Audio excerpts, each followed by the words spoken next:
नमस्कार, मैं हूं अंकुर मिश्र और शुरुआत करते हैं बाजार से। बाजार में आज भी गिरावट का माहौल रहा, मगर आखिरी घंटे में कुछ रिकवरी दिखी। बावजूद इसके बाजार से पूरे हफ्ते संकेत खराब रहे।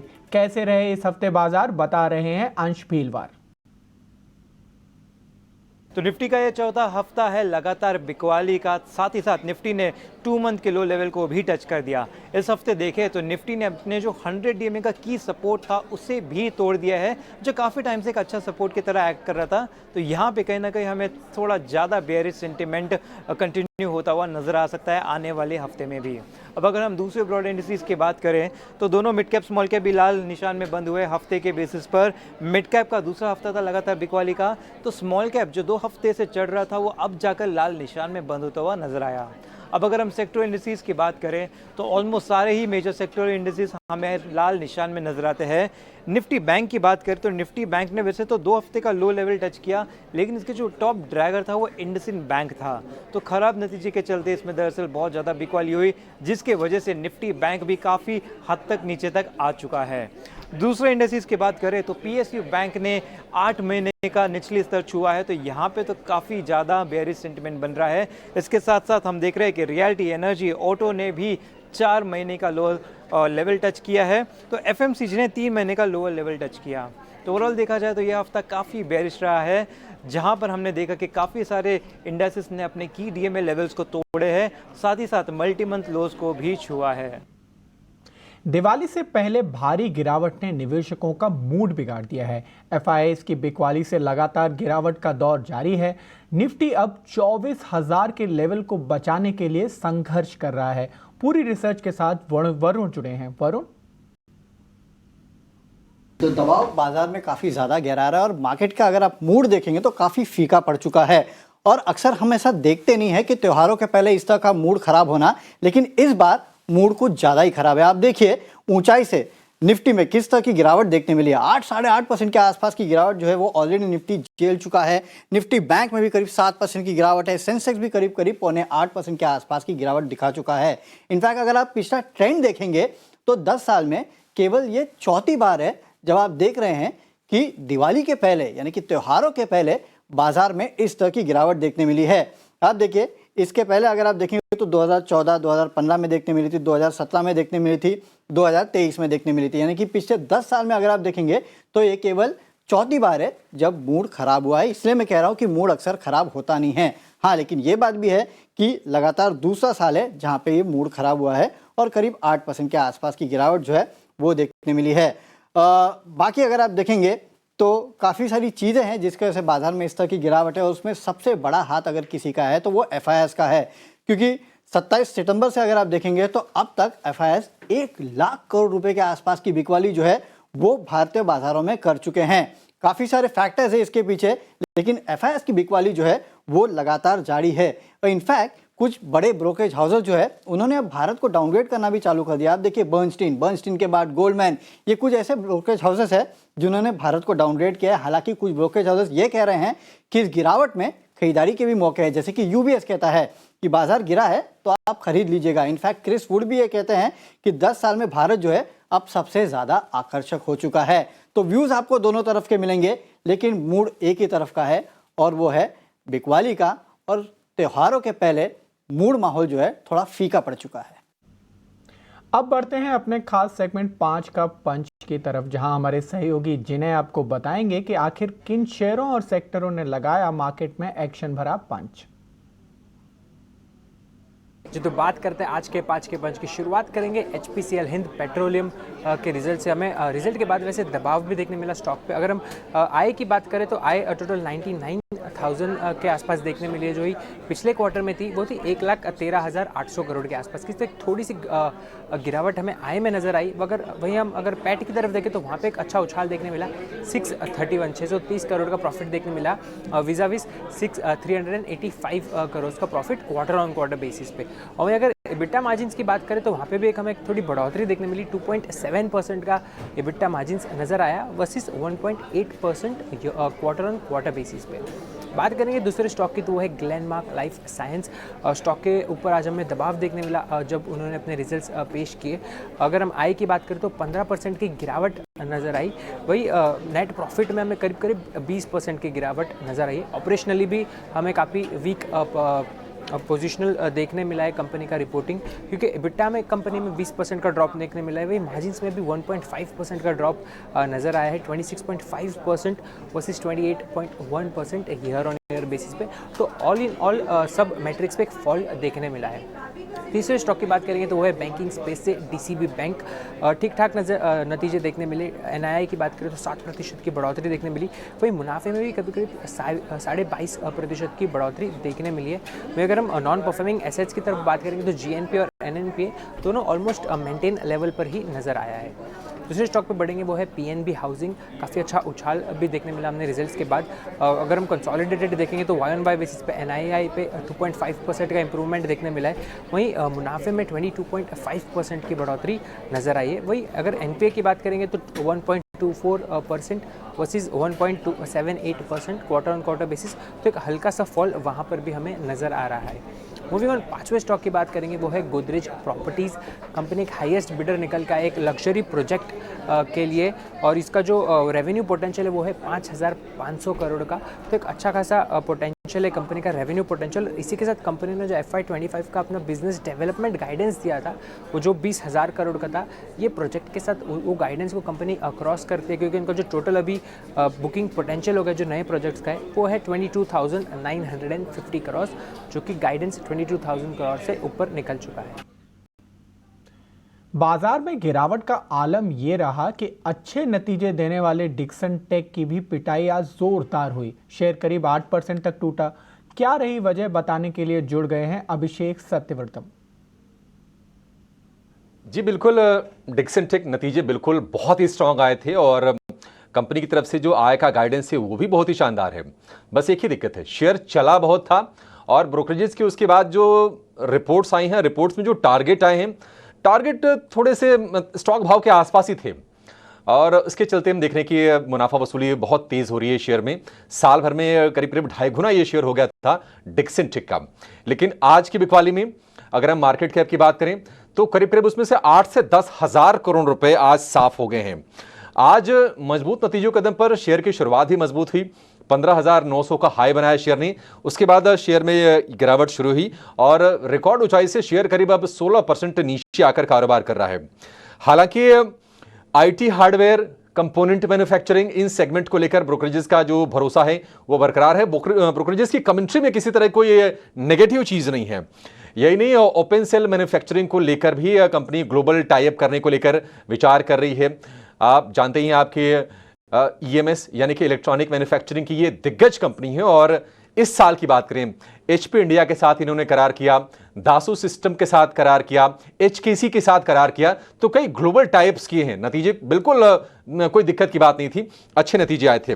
लेकिन जो इन्वेस्टर का जो टारगेट है 15,900 का है और आज 15,900 का ही हाई भी बनाया है शेयर ने। नुआमा की बात करें, होल्ड की रेटिंग है 16,100 के टारगेट के लिए और मोतीलाल ओसवाल के थोड़े से ऊपर के टारगेट है 17,500 रुपए के टारगेट। अगर हम गाइडेंस की बात करें तो FY24 का जो आय गाइडेंस है उसको बढ़ाकर कंपनी ने कर दिया है 40,000 करोड़ रुपए का। कंपनी ने जो पहले जो गाइडेंस दिया था वो दिया था 30 से 32,000 करोड़ रुपए का।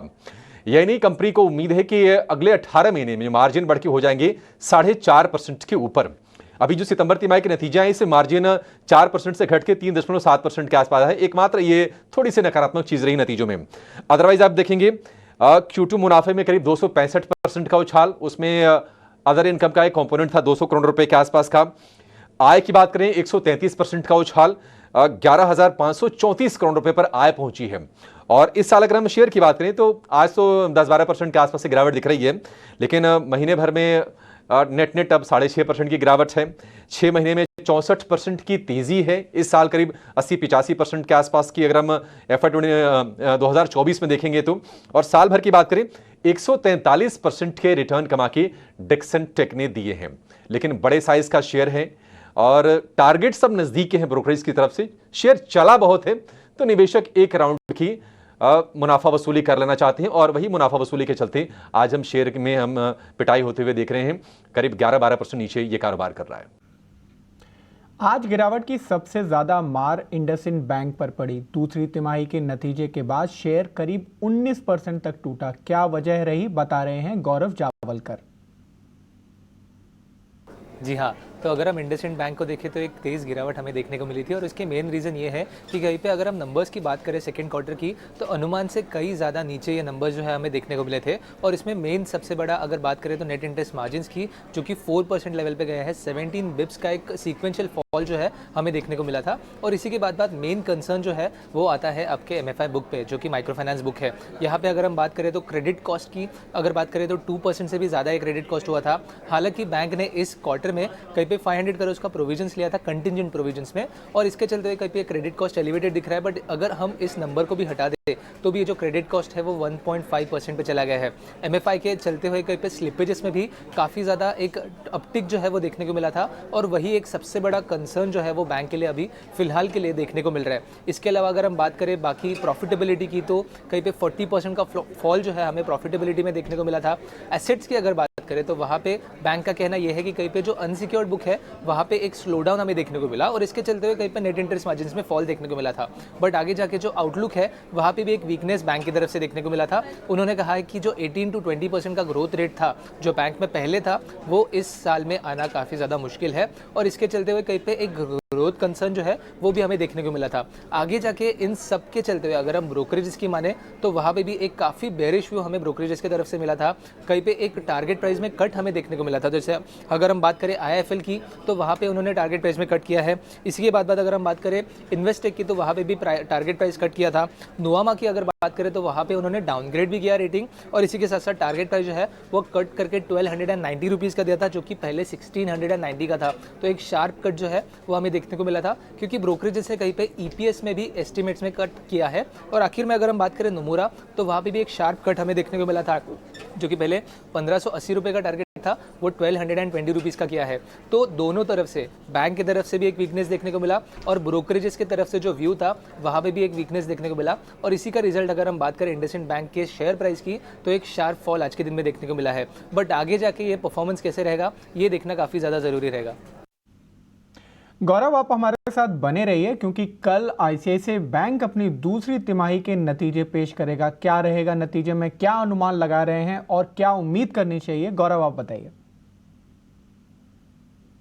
जी हाँ, तो अगर हम ओवरऑल बैंकिंग सेक्टर को देखें तो कहीं पे काफ़ी ज़्यादा प्रेशर हमें देखने को मिल रहा है। बट इसी के दौरान अगर हम बात करें ICICI बैंक के रिजल्ट्स की, तो इन्वेस्टर्स का मानना यह है कि कहीं पर रिलीफ जो है हमें ICICI बैंक के रिजल्ट्स के थ्रू देखने को मिल सकता है। क्योंकि अगर हम बात करें एडवांसेस एंड डिपॉजिट्स ग्रोथ की, तो उनका मानना है कि कहीं पे इंडस्ट्री से ज़्यादा और पीयर्स से ज़्यादा ये जो ग्रोथ है वो रह सकती है। और इसी के चलते उन्होंने कहीं पे 4% का ग्रोथ जो है वो एंटिसिपेट किया है ICICI बैंक के लिए। और इसी के चलते हुए कहीं पे अगर हम बात करें नेट इंटरेस्ट इनकम की, तो वहाँ पे भी एक 9% का ग्रोथ जो है हमें ईयर ऑन ईयर बेसिस पे देखने को मिल सकता है। अगर हम स्पेसिफिकली लोन बुक की बात करें तो कहीं पे अनसिक्योर्ड लोन बुक में एक स्लो डाउन देखने को मिल सकता है, और इसी का रीज़न ये रहेगा कि नेट इंटरेस्ट मार्जिन जो है वहाँ पे एक थोड़ा 5 बेसिस पॉइंट्स का फॉल जो है देखने को मिल सकता है। बट अगर हम बात करें ओवरऑल इंडस्ट्री की, तो ये जो फॉल है वो एक इनलाइन ट्रेंड में ही रहेगा। इसके अलावा अगर हम बात करें PPO की थी, तो वहाँ पे भी कहीं पे एक 11% का ग्रोथ देखने को मिल सकता है। और इसी के बाद अगर हम बात करें प्रॉफिटेबिलिटी की, तो वहाँ पे भी एक 6% का हेल्दी ग्रोथ देखने को मिल सकता है, क्योंकि प्रोविजंस में कहीं पे भी कुछ ज़्यादा रिस्क देखने की ज़्यादा चांसेस नहीं है। इन्वेस्टर्स का मानना ये है कि क्रेडिट कॉस्ट जो है वो कहीं पे एक नॉर्मलाइजेशन पे तो देखने को मिल सकता है, बट एलिवेटेड लेवल्स पे नहीं रहेगा। बट इसी के साथ साथ कहीं पे जो एसेट क्वालिटी ट्रेंड के ऊपर कई कमेंट्री रहेगी, जैसे हमने देखा कि अनसिक्योर्ड बुक में कैसे ट्रेंड है, वो काफ़ी ज़्यादा इंपॉर्टेंट रहेगा। आगे जाके बैंक की ग्रोथ के ऊपर क्या कमेंट्री रहेगी वो देखना ज़्यादा इंपॉर्टेंट रहेगा। और आखिर में कहीं पे अगर अनसिक्योर्ड सेगमेंट में बैंक को स्ट्रेस देखने को मिल रहा है और उसके ऊपर कुछ कमेंट्री आई, तो वो देखना काफ़ी ज़्यादा इंपॉर्टेंट रहेगा। बट अगर हम नंबर्स की माने तो कहीं पे एक अच्छे नंबर्स जो है हम ICICI बैंक की तरफ से सेकेंड क्वार्टर के लिए एक्सपेक्ट कर रहे हैं। बिल्कुल, ICICI बैंक के नतीजों पर नजर रहेगी। शुक्रिया गौरव। और अब वक्त हो चुका है छोटे से ब्रेक का। ब्रेक के बाद वापस आते हैं।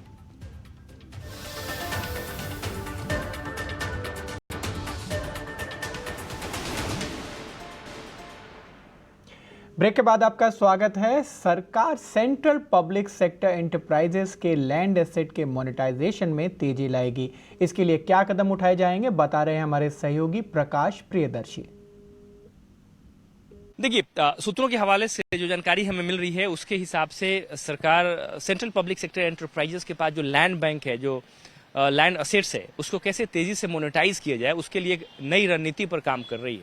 सूत्र हमें बता रहे हैं कि तमाम सीपीएसईज के पास जो लैंड बैंक है उसको तेजी से मोनेटाइज करने के लिए, मोनेटाइजेशन की प्रक्रिया को फास्ट ट्रैक पर डालने के लिए दरअसल वित्त मंत्रालय की योजना अब ये है कि जो नेशनल लैंड मोनेटाइजेशन कॉर्पोरेशन है उसको मजबूत किया जाए, उसको फंक्शनल किया जाए और साथ ही साथ उसको तमाम वो इंफ्रास्ट्रक्चर सपोर्ट दिया जाए जो कि कंपनी को फंक्शनल बनाने के लिए, ऑपरेशनल बनाने के लिए ज़रूरी है।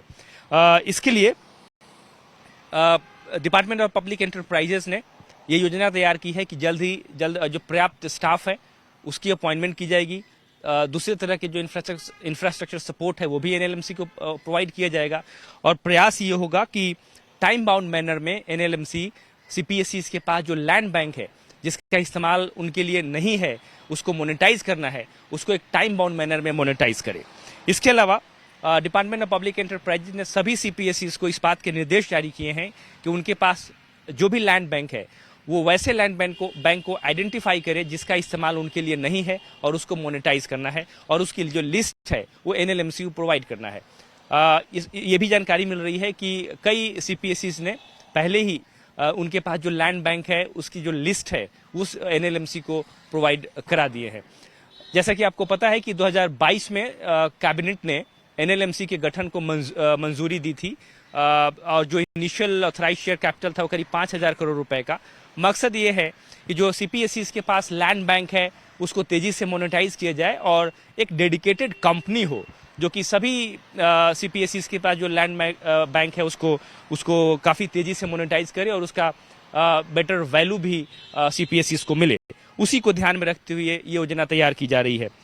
अगर आप जिन कंपनियों के पास सबसे ज़्यादा लैंड बैंक हैं जिनको इसका फ़ायदा होगा उस पर नज़र डालें, BSNL, MTNL, BML, Hindustan cables limited, cement corporation of India जैसी जो कंपनियां हैं उनके लैंड बैंक मोनेटाइजेशन को फास्ट ट्रैक किया जाएगा और सबसे ज़्यादा फ़ायदा उनको होगा।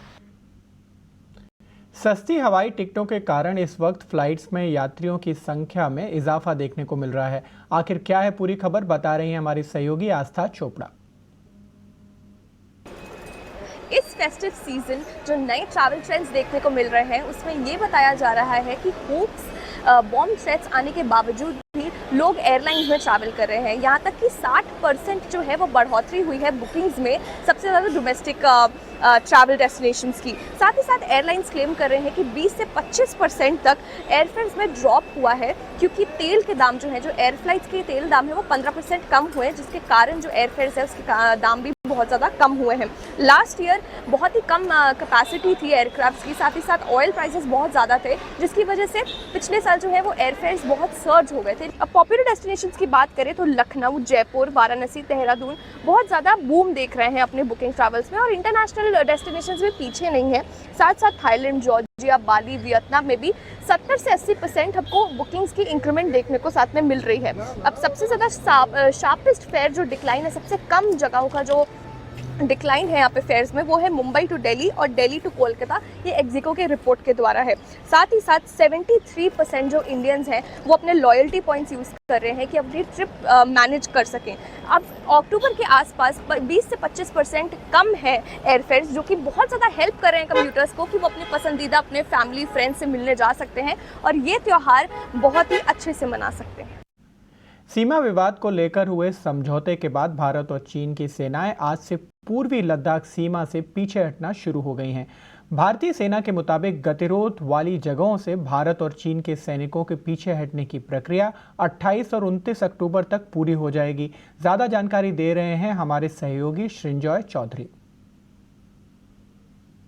डिसएंगेजमेंट प्रोसेस जो था वो कई साल पहले गलवान का लड़ाई का बाद ही शुरू हो गया था। जितने तोप, जितने टैंक, जितने सोल्जर्स और थे चीन का, वो पीछे हट गए थे। लेकिन ये दो जगह डेप्सैंग और डेमचौक उन लोग रह गए थे। कई तंबू था, कई सोल्जर थे। वो प्रोसेस अभी शुरू हो गया है और चल रहा है।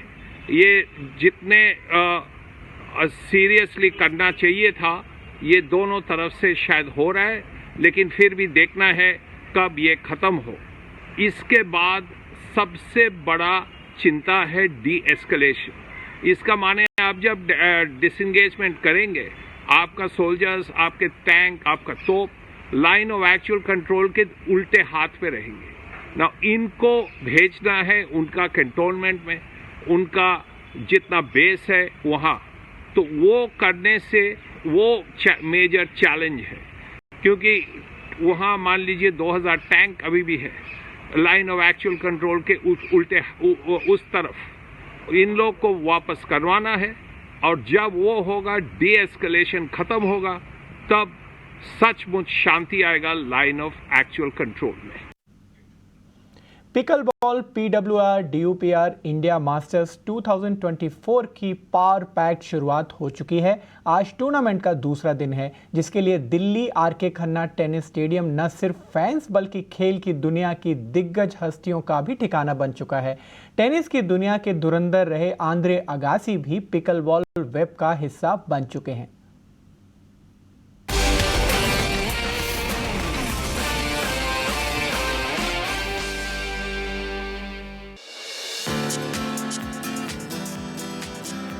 The trend is clear. Tennis pros are now embracing pickleball at the elite level. Tennis icon Andre Agassi is set to visit India to launch the PWR DUPR Indian Tour and League, kicking off in Mumbai in collaboration with the Times Group, PWR and DUPR. My friends were starting playing to pickleball, so they called me out for a game. I did pretty well, so just, I love the game. See, again, once you start playing competitive, you cannot relax. So that's the thing about it. Once you start playing, you have to play 1, 2, 3, 4 hours. So that's the fun of it, that you have a lot of friends around you. You keep playing the matches, so that's the one thing. While similar to tennis, pickleball differs in court size, equipment and play style. Tennis has larger courts and heavier rackets, while pickleball features smaller courts, lightweight paddles and plastic balls. Despite the differences, both sports hinge on net play, powerful ground strokes and precision volleys. Not as much force actually going into your arm as you're hitting the shot and contacting. So yeah, you're seeing a lot less injuries in pickleball, a lot more fun. You're seeing more accessible money rather than seeing 99% of players struggling on tour, not being able to earn any prize money. Pickleball, the field is a lot more open. We have a lot more things like sponsorships and contract opportunities, team events, which are super, super fun.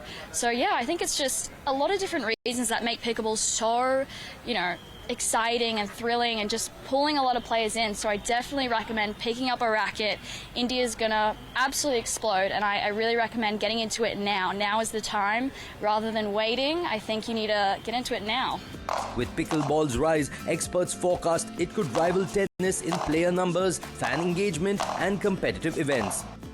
The sport of pickleball has elements of badminton, table tennis and tennis, and that is why we see a lot of tennis players making the switch to pickleball. Now we try and break down the top reasons for it. The first reason, of course, is the growing popularity of the sport of pickleball. At this moment, there are about 5 million enthusiasts across 84 countries playing the sport. The second reason is the social aspect of it. While players say that pickleball is as competitive as tennis, but there is still an aspect to it where you can enjoy it with friends and family. And the third aspect, the final aspect, is how easy it is on the body in comparison to competitive tennis. Here at RK Khanna Stadium, the crowd is electric as fans cheer on their favorite pickleball players, fueling every match with excitement.